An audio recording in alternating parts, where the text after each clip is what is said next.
ल अब यसलाई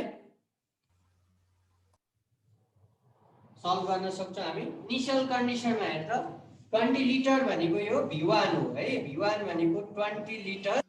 20 लिटरलाई तिमीहरूले किनभने फाइनल भोल्युम चाहिँ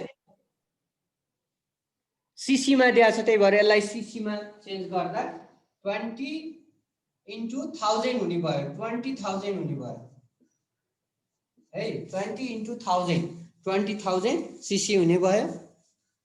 त्यस्तै P1 4 एटमोस्फियर 4 ATM भनेको 4 into 760 mm of Hg आउने भयो। कति आउँछ? 3040 mm of Hg आउँछ। 3040 40 mm Hg mm of Hg आयो। यो भयो। अब V2 पहिला V2 निकाल। गिवन प्रेसर P2 मा गिवन प्रेसर P2 चाहिँ कति छ? 304 mm of Hg। फेरि यो 250 cc भनेको चाहिँ फेरि फाइनल भोल्युम भनेर बुझौला है, त्यो हैन। 250 cc क्यापासिटी भएको कतिवटा ग्यास जार भर्न मिल्छ भने त्यो भर्नको लागि त्यति भोल्युम भएको कतिवटा जार भर्न मिल्छ भनेको छ। यसको लागि चाहिँ फाइनल अथवा टोटल भोल्युम V2 पहिला निकाल्नु पर्यो। भनेपछि अब यसमा पनि बोयल्स ला युज गर्देऊ।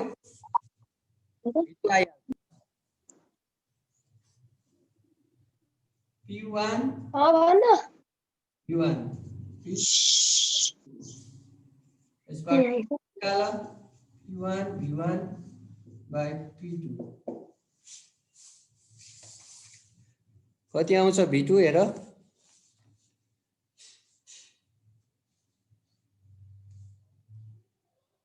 2 लाख आउँछ। 2 लाख आउँछ जस्तो छ हो। 2 लाख युनिट के हुन्छ? यो सीसी हुन्छ। किन? इनिशियल भोल्युमलाई सीसी मा चेन्ज गरेपछि फाइनल भोल्युम पनि सीसी मै आउँछ। सीसी र एमएल भनेको इक्विभ्यालेन्ट हो है। अब फाइनल भोल्युम त आयो। अब फाइनल भोल्युम अथवा टोटल भोल्युम चाहिँ यति छ।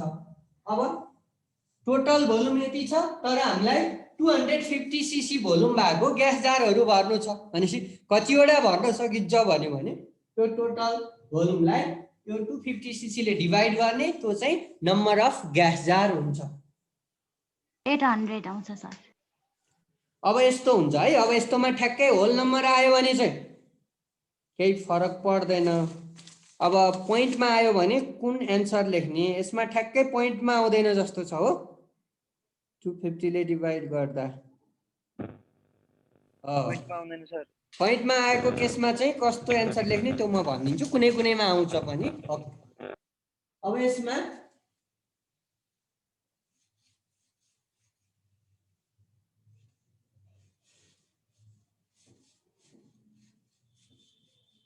ओके। अब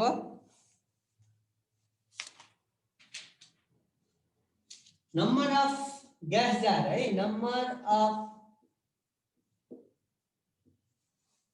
अफ ग्यास जार हाम्रो क्वेशनले सोधेको number of gas jar to be filled है।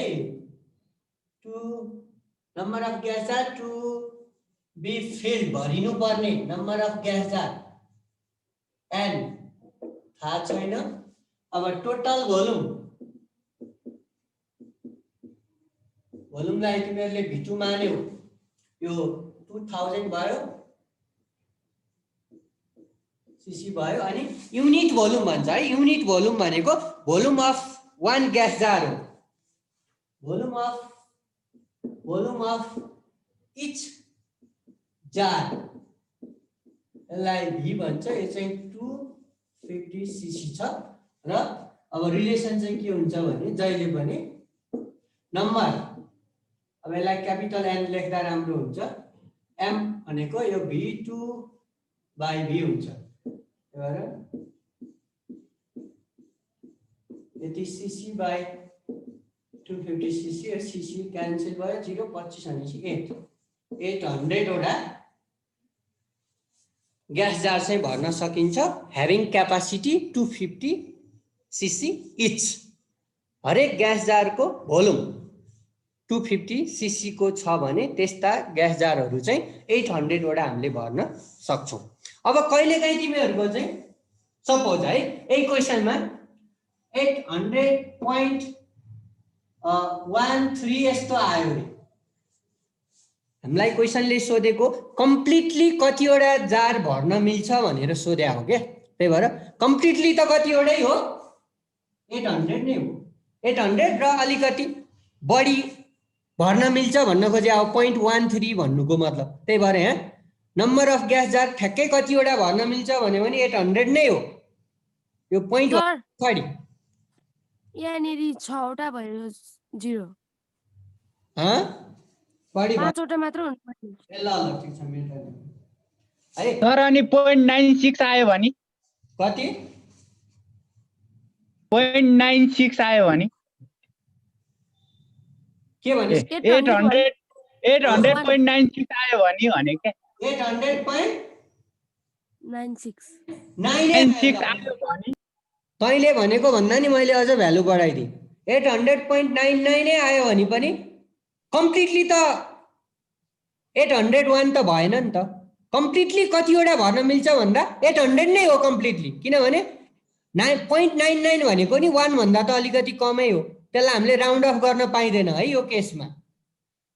राउन्ड अफ क्वेशनमा कम्प्लिटली भनेन भने चाहिँ सर हो कम्प्लिटली भनेन भने चाहिँ राउन्ड अफ गर्न पाइयो एप्रोक्सिमेटली 800.99 भनेको 801 हो नि त यो हैन। यसलाई हामीले राउन्ड अफ गर्दा 801 लेख्न सक्छौं। तर कम्प्लिटली कतिवटा भर्न सकिन्छ भन्यो भने चाहिँ 800 नै हो। यस्तो खालको न्यूमेरिकल आहा के तिमीहरुको यो 2-3 चोटी सोध्या छ त्यो वर्ल्ड इज गोल्डमा छ। त्यहाँ चाहिँ कतिवटा बेलुन भर्न मिल्छ भन्ने क्वेशन थियो। यहाँ चाहिँ अब ग्यास जार आयो हैन अनि त्यो चाहिँ कतिवटा बलुन भर्न मिल्छ कम्प्लिटली भनेर सोधे। अनि त्यहाँ चाहिँ आन्सर कस्तो आउँछ भने 10 point समथिङ आउँछ क्या। तर आन्सर चाहिँ 10 नै हो। कम्प्लिटली भर्न त 10 वटा पुग्यो अनि अलिकति बढी भएपछि 10 point समथिङ आउने भयो आन्सर चाहिँ क्याल्कुलेसनमा। तर कम्प्लिटली भर्न पुग्ने बलुनको नम्बर निकाल भनेपछि आन्सर चाहिँ 10 नै लेख्नु पर्छ। त्यही भएर मैले यो कुरा थप दिया हो। ओके सर एकचोटि फेरि भन्नु न कम्प्लिटली कतिवटा भर्न मिल्छ भन्यो भने पोइन्ट भन्दा पछाडीको कुनै सिग्निफिकेन्ट भ्यालु हुँदैन भन्ने के। तर अब सर एकचोटि फेरि भन्नु न फेरि भन्नु न एकचोटि के भन्ने फेरि के बुझिनस् यस्तो कम्प्लिटली भन्यो भने भनेपछि कति पनि कम हुनु भएन के। जस्तै हेर त त्यहाँ 800.13 आयो भने कम्प्लिट भर्न मिल्ने बलुन भनेको त 800 हो। अनि 0.13 भनेको त एउटा त भर्न मिलेन अलिकति बढी त हो ग्यास तर कम्प्लिटली त भर्न पुगेन भन्न खोजे के। पुरै भर्नको लागि चाहिँ कति ग्यास चाहिन्छ अथवा कतिवटा बलुन कम्प्लिटली अथवा ग्यास जार कम्प्लिटली भर्न सकिन्छ भन्यो भने चाहिँ त्यो पोइन्ट भन्दा पछाडीको त कम्प्लिट होइन नि त 1 भन्दा सानो हो। त्यही भएर त्यो चाहिँ हामीले नेग्लेक्ट गर्ने भन्ने। पोइन्ट भन्दा पछाडीको भनेको कम्प्लिट होइन। जस्तै 800.13 आन्सर आएको भए कतिवटा ग्यास जार चाहिँ कम्प्लिटली भर्न पुग्यो 800 हैन। 0.13 भनेको त एउटा कम्प्लिट जार त होइन जारको केही भाग हो 0.13 भनेको हैन। तर कम्प्लिटली कतिवटा ग्यास जार भर्न मिल्छ भन्यो भने 800 नै हो पोइन्टमा आए पनि भन्न खोजे। अब पोइन्टमा आएन होल नम्बरमा आयो भने त झन् क्लियर भइहाल्यो। जति आयो ठ्याक्कै आन्सर त्यही भइहाल्यो हैन। लगभग कतिवटा भर्न मिल्छ भन्यो भने एप्रोक्सिमेटली अब यसमा 0.13 भन्यो भने पनि एप्रोक्सिमेटली नि 800 नै हो। अब 0.5 आयो भने त्यसलाई हामीले जेनरली बढाउने हुन्छ हैन। त्यो राउन्ड अफ गर्न पाइन्छ। तर कम्प्लिटली भनेको छ भने चाहिँ त्यस्तो बेलामा राउन्ड अफ गर्न पाइदैन। ठ्याक्कै पोइन्ट भन्दा अगाडि जतिवटा आछ त्यति नै आन्सर हुन्छ भने के। पछाडीको पोइन्ट पछाडीको भ्यालु चाहिँ नेग्लेक्ट गर्ने भने। ओके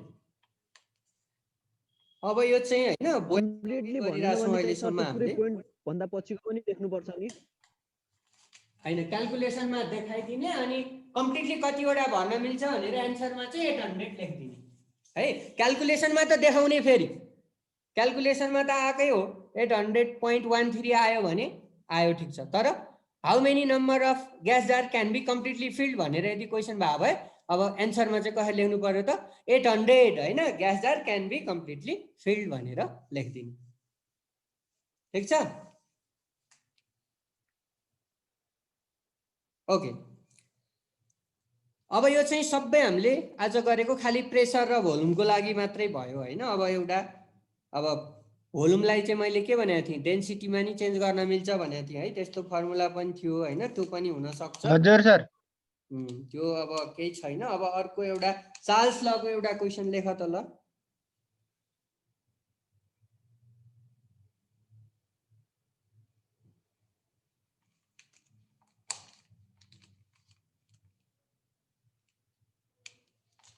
र अलिकति क्वेसनले चाहिँ घुमाएर नि सोध्न सक्छ सिधै सिम्पल कुरा हो तै पनि जस्तै यहाँ हेर्दा एउटा क्वेसन छ चार्ल्स लको हेर्दा ल लेख त find the increase in volume रे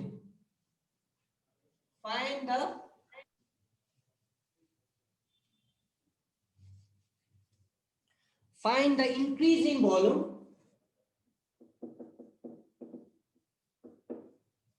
find the increase in volume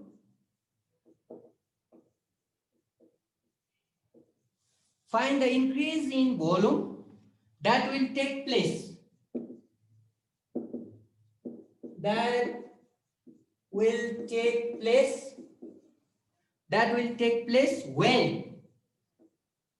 when 200 ml of a gas at 27 degrees Celsius is heated to 360 Kelvin at constant pressure.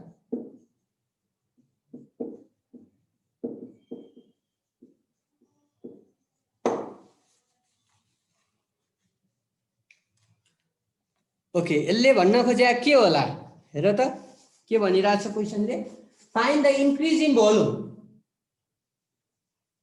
that will take place when 200 ml of gas at 27 degrees Celsius is heated to 360 Kelvin at constant pressure है constant pressure भन्ने बित्तिकै it is related to Charles law भनेर बुझ्ने Charles law भनेपछि volume र टेम्परेचरको relation हो भनेर बुझ्नु यो एकदम क्लियर छ हेर इनिशियल कन्डिसन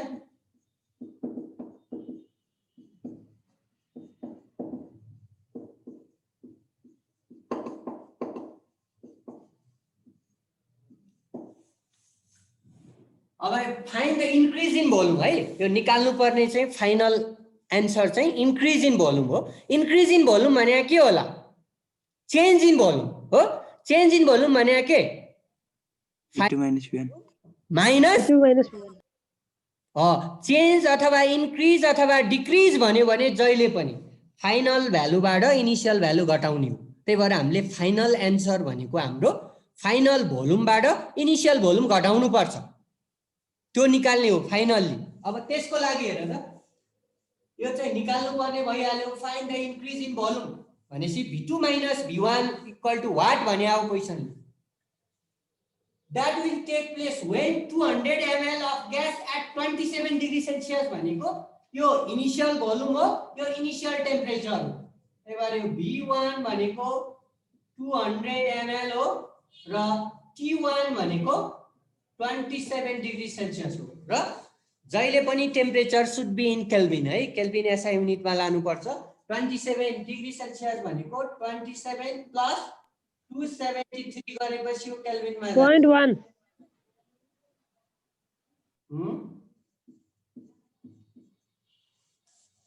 डिग्री सेल्सियसको भ्यालुलाई चाहिँ जहिले पनि केल्भिनमा लानु पर्यो भने 273 जोड्ने भनेपछि v1 र t1 थाहा भयो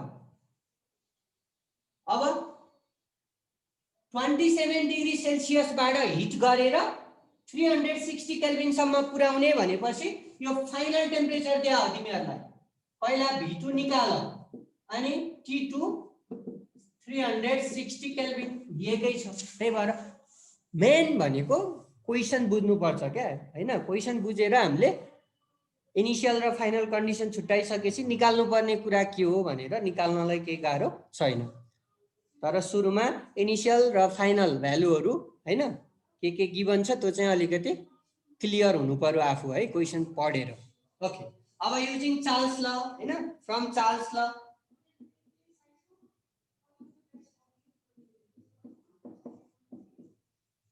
चार्ल्स ल भनेको के हो? V1 by V2 V1 by T1 equal to V2 by T2 sir. ल तिमीहरु नै क्याल्कुलेट गरेर एन्सर भन त। V2 कति आउँछ पहिला? 40 ml 140 कति? 240 ml हो 240 आउँछ है। V2 को भ्यालु चाहिँ 240 ml है। V2 is 240 but this is not our final answer. According to question, our answer is the increase in volume. V1 बाट V2 कतिले बढ्यो भन्दा V2 minus V1 निकाल भने हो है। त्यही भएर फाइनल एन्सर भनेको चाहिँ V2 minus V1 गर्नुपर्छ। इन्क्रिज इन भोल्युम निकाल भनेको छ। Find the increase in volume. त्यही भएर therefore भनेर लास्टमा increase in volume, increase in volume equal to V2 minus V1 गर्ने। अब V2 40 ml पछि अब V1 त अलरेडी थाहा छ हैन 200 हो। V2 भनेको 240 हो भनेपछि इन्क्रिज इन भोल्युम चाहिँ कति रहेछ त? 240 minus 200 भनेको कति आउने भयो? 40 ml। 40 ml। ओके, खासै केही गाह्रो छैन हैन। यस्तै अब क्वेसन आउँछ भन्ने हैन, यो सबै 2 मार्क्समा आउने खालको हो। अब अलिकति एक्जाममा आउने टाइपकोहरू भनेको चाहिँ अब हाम्रो ओल्ड इज गोल्डमा छ धेरै क्वेसन हैन। त्यो चाहिँ हामी अब नेक्स्ट क्लासमा चाहिँ अलि एक्जाममा आउने टाइपको चाहिँ बढी फोकस गर्छौँ। अब जस्तै यो भर्खर चार्ल्स लको सुरु भइरहेछ हैन, कम्बाइन्ड ग्यास आइडल ग्यासको बढी आउने भनेको तिमीहरूलाई आइडल ग्यास इक्वेसनको हो। र अर्को भनेको चाहिँ अब ग्राम्स लको पनि अब धेरै इम्पोर्टेन्ट छ। अनि डाल्टन्स ल पार्शियल प्रेसरको चाहिँ कहिलेकाहीँ सोधेको छ। ओके, अब आजलाई लगभग यति नै। अब नेक्स्ट क्लास पनि हाम्रो यही न्युमेरिकलै हुन्छ है त। हुन्छ सर। हुन्छ सर। ल हुन्छ, बन्दिनु ल भएन सर। आजलाई यति। ल बाई बाई है त।